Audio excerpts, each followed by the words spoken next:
if you really want to achieve something in life, Yeah. you will always have to break barriers. Yeah. It is okay to be ambitious. It is important to be ambitious. अब अगर तुम ambitious हो, तो risk is a part of life. I think of myself as a builder. I want to build stuff. It's about being at the right place with the right idea and impeccable execution. I think this is, and a little bit of luck, of course, but there is no better time than today to build a business in India. Radhika, this is a room full of women entrepreneurs. And this is hardly a percentage of women entrepreneurs currently, 2025.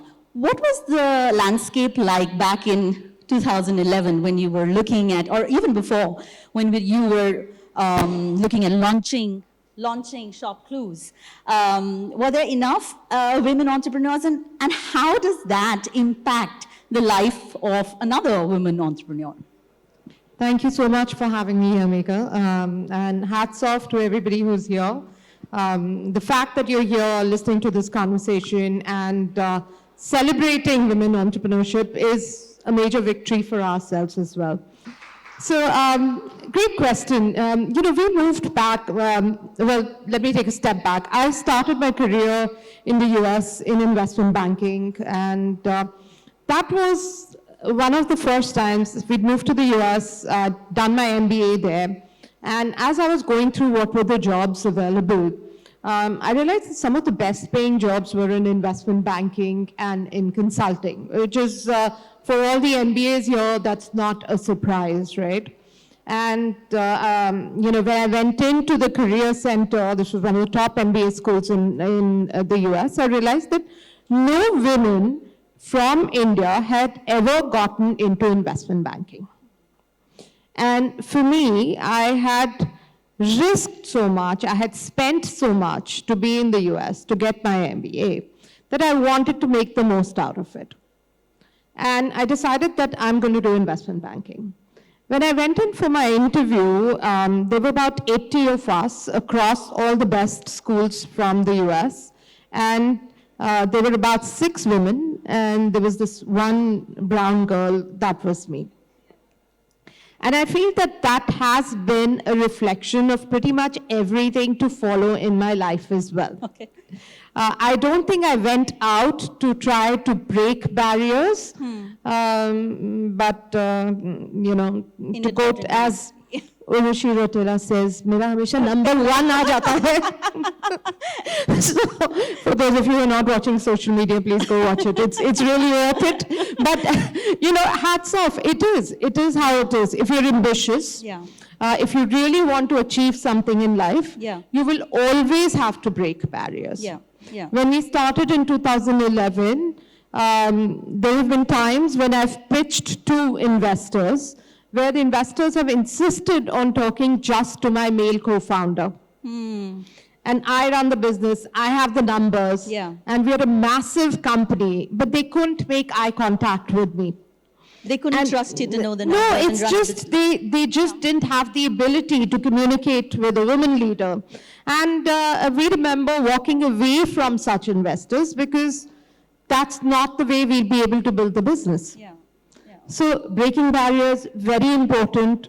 It's inadvertent at some time. I don't think a lot of us start off thinking ki we will be the first this, we will be the first that.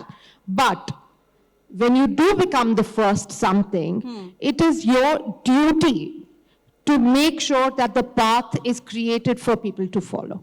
Brilliant, brilliant. This is a quotable quote, guys, because I often think that, women in leadership, should we wear our gender as a badge of honor, or is it, incidental that you're a leader, you're a unicorn and a woman? And I think you rightly answered that question. We must celebrate where you are because you're a role model for so many others. You talked a little about how you conceptualize and what were the hardships and sort of challenges that you faced. But also, for so many of us who are sitting here, take us, briefly back to how you thought of Shop Clues, that idea, tapping into tier 2, tier 3. That was visionary, I think, at the time that India was going through that internet penetration. talk a little bit about that so that, also we're tingling with ideas and concepts so that we also get, dip our feet into that time that you were conceptualizing Shop Close. Yes, absolutely. I had spent pretty much all my life working in investment banking and then in retail. And for us, moving back to India was not on the cards, which is part of that generation. We all left India in the late 90s, and we left a very different India and missed the decade of transition that happened here in the early 2000s. Yeah. And I remember coming home and realizing that so much had changed, and there was so much opportunity and so much possibility over here. And we had, perfect storm hota hai. So for us, the team coming together was a perfect storm. Yeah. There were 4 of us with very distinct and defined leadership skills. And we realized that internet was happening. E-commerce was going to happen in India. रोते झगड़ते सब लोग online खरीदेंगे, पर कैसे खरीदेंगे, and how do we make it easier for them? Yeah. At that time, the top players in India were Flipkart was rising, and there was Snapdeal, but Flipkart looked more like the malls of the country, right? How so? I've heard you say that, but how so? Yeah, they were selling more branded goods. They started off with books, they Right. started off selling branded electronics, etc. Got it. But that's not how India buys. We buy from our sector markets, we buy from our local bazaars, Yes. we buy from Lajpat Nagar, we buy from Janpat. And even at that time, there were 40 million MSMEs in the country, most of them trading and selling. So for us, the goal was to, even before we worked into the demand side of it, was to consolidate and define the supply side to get the bazaars of India online. Online, yeah. And I feel that we did an incredible job of it. At peak, we had about 750,000 merchants who were selling on the platform. Wow, and that is a big feat. That is a very, very big Yeah, number. yeah. We worked with GEM, we worked with Meti in consolidating, in making sure it was easier for the traders to come on board and sell. So even before there was Amazon and even before Flipkart turned into a marketplace, Shop Close did the job of consolidating all the supply. Yeah, yeah. And if the supply is the kind of supply that the consumer in India is looking for, then Demand you is easy see to- it. Yeah, yeah. Okay, my next question is for all of us who are, hesitant in taking risks. Is risk-taking really important part of entrepreneurship? And is there something called a calculated risk? Is it possible to sort of mitigate the hard part of risk? As an established entrepreneur, do you see that as a possibility at all? Yes and no, but I will say the fact that everybody here is here for, as an entrepreneur or otherwise. Yes. I think एक बहुत ही important thing is that ambition is not a bad word. Yes, for women it is considered. It is, when we're growing up, we're always told, that put your family first and put others first, you're the last. And we've seen that at home as well. Mom will make sure everybody else has eaten before she sits down and eats. And there are so many of such stories, right? For me, I was very, very, very lucky. My father was in the army, and it was very clear that there was no difference between me and my brother. But the difference was not just there in words, the difference existed on a day-to-day basis. Okay. I was told that I could be as ambitious as he was. And I think that is one of the most important things that all of us need to remember as a woman. Yeah. It is okay to be called a biatch. Yeah. It is okay to be ambitious. It is important to be ambitious. अब अगर तुम ambitious हो, तो risk is a part of life. Yeah. That's what it is. Yeah. You will take a certain risk, and you have to make sure that you know that if this doesn't work out, if plan A doesn't work out, what's your plan B? If plan B doesn't work out, what's your plan C? Yeah. But kai baar it's also okay to jump in without a plan B. A leap of faith is needed. Yeah. And you'll be surprised, some of the largest businesses that have been built in the country, whether they've been built by men or women, have been built without a plan B. because you will make it work. Yeah. I think of myself as a builder. I am less of a businesswoman, I'm more of a builder. I want to build stuff. Yeah. And the way I look at it is that I have a vision of this is how I'm going to build. I have to go from A to B, but the line from A to B is never linear. It's never going to go सीधा A से निकले और B तक पहुंचे. तुम A से शायद C चले जाओगे, फिर वहां से M चले जाओगे, फिर B आ जाओगे. Yeah. पर तुम B पहुंच जाओगे. So, but your eyes, you have to be focused on reaching B. Yeah, you have to be focused on reaching B. B, But yeah. there is no just one way to get there. There are Yeah. multiple ways to get there. And failures just make you stronger to be able to get up and stand again. Right, right. So fearlessness is what you also spoke about. Okay, I have one quick one with multiple options, etc. I want you to rate these qualities or these things. Give it importance for a business to be successful. Number one, a unique, never before done idea. How important is that? On a scale of 1 to 10, 1 to with 10. 10 being the best, I would say 6, 7. 6, 7. Yeah. It's not, make or break. That No. It's not. No. No. Okay. Number 2, formal business training of the founder. Oh my God. 2, 1. Really? Yeah. Yeah. Okay. C is marketing. How important is marketing for a business to be successful? Can I use a different phrase, different word for marketing? I would say execution. Execution. Execution is 10 out of 10. Very important. Ideas are dime a dozen. Yeah. Execution is critical. कई बार we have this idea that I'm going to bring, let's use fashion. I want to build a fashion brand. So many people have tried to build a lifestyle brand previously. Why will yours succeed? Correct. Not because the idea is unique, not because you have formal business training. It is going to be because you will have ruthless execution, completely focused execution. I think execution is the most important thing. Yeah, very, very important. Even if you're doing a small idea, small thing, but do it the best that you can. Operations, execution, the fact we are sitting here, all of this is perfect, is execution, right? Yeah. All right. So the next one is networking and partnerships. How important is that? Very important, very important. I would put it at a 7. Okay. And it is definitely not my favorite thing to do. Okay.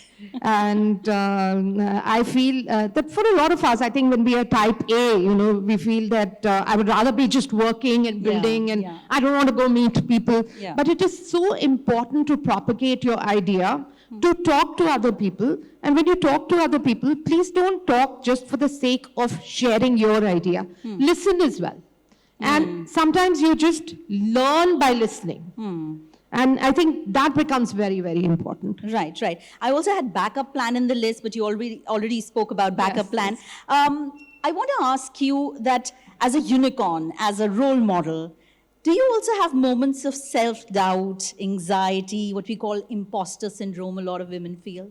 Oh my God, Don't Megha. tell me you don't. Have you been listening to my therapy calls?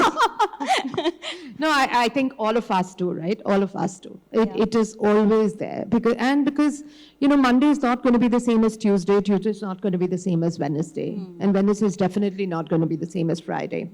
One day I might have raised a lot of capital. I'm on the headlines of newspapers for building a large company, and exactly 4 years later, I have been on the top of same newspapers for news that's not even in my control. So the good, the bad, the ugly, it all is a part of the package. Yeah. You can let it affect you, or you can be even-keeled throughout. You will have the imposter syndrome, and that's where the networking comes in. Get out, talk. You'll realize that you are smarter than 90% of the people, so please make an effort to do that. And I also think that all of this is there, but find a way to overcome it and continue down your path. Yeah. Don't let it get you off the path. Got it, got it. And also I want to know that as a unicorn, do you ever have moments of being mansplained, your own ideas to you. Yes. And how do you really deal with that? Because this is universal, right? Yeah. How do you deal with that? So yes and no. I'll tell you, I think over years, because I've been in the industry, in business for multiple decades now, I think I'm in a better place. But I see that happen in my boardroom, right? I see that happen in my meetings where I have younger women in the meeting who are talking about something, and their bosses, if they are men or other men, they will stop them and explain the same thing. And I think I always call it out. Yeah. I said, this is not going to happen here. And I know that a lot of my colleagues, my age, my generation, women call it out as well. Yeah. We don't take shit and we don't let shit roll downhill either. Yeah. And I think that becomes the most important thing. That's really important, to build a culture that is going to slowly bring change. The time is up, but I do have to ask you two more questions. One is about your new venture. You're like a serial entrepreneur, aren't you? So you're now doing Kindlife, which is a very interesting name. Tell me a little bit about the new challenges versus 2011. This is 2025. Things have changed, right? But the challenges, are they still the same? Oh my God, the challenges are completely the same. I'll tell you a little bit about what we're building out, right? So we're building out an AI-powered ecosystem for beauty and wellness, wherein we have kindlife.in, which is a B2C platform for global beauty. We target the younger consumer, so make it easier for them to discover what is the right routine for them via AI tools. Okay. But we also work with a lot of global brands that want to enter India, whether that's Korean beauty, whether that is Japanese beauty. We are working with a lot of French indie brands because supply into the country is right now owned by just one or two beauty players in the country, right? But I am buying a lot of my beauty from quick commerce. So we've become quick commerce enablers there. And the third part that we have is wherein we are building some of our own brands, and we are building out IPs like Korean parties, et cetera, that's called Cosmos. Now, with all of this, I feel that I've done this for so long. I know how a business is built. I know the investors. Life should be a lot easier, right? Yeah. As I knew that. I know you're a new mom, thanks there, but I have a 21-year-old now. So the first time I went out to raise money, I was pregnant with my second one. Oh. And the question I was asked was, how are you going to do it? You're going to have a little baby. Ho jayega. Second time I went out to raise money, I had two little ones, and both under the age of 8. How are you going to do it? Who's going to look after them? Your husband runs a startup too. How's this going to happen? That was the question. Third time, for this company, when I went out to raise money, my older one had gone off to college. He was 18. And the question I was asked was, your son is studying in the US, so what is going to stop you from moving back with him?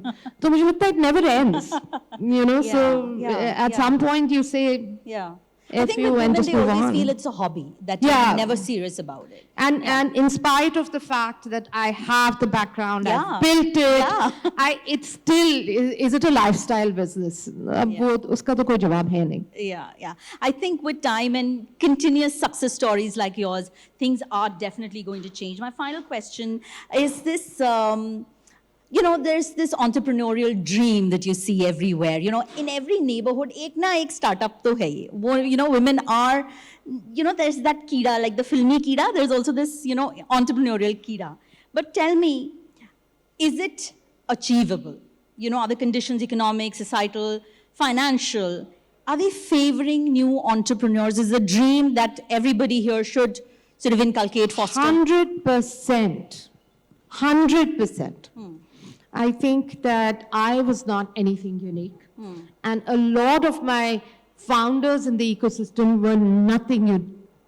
If they can do it, anybody can. It's about being at the right place with the right idea and impeccable execution. I think this is, and a little bit of luck, of course, but there is no better time than today to build a business in India. Fantastic. On that note, thank you so much. And I hope that session was informative and engaging for all of you. Radhika Ghai, thank you so much for taking the time. I know you have a busy schedule, but thank you for doing this for us.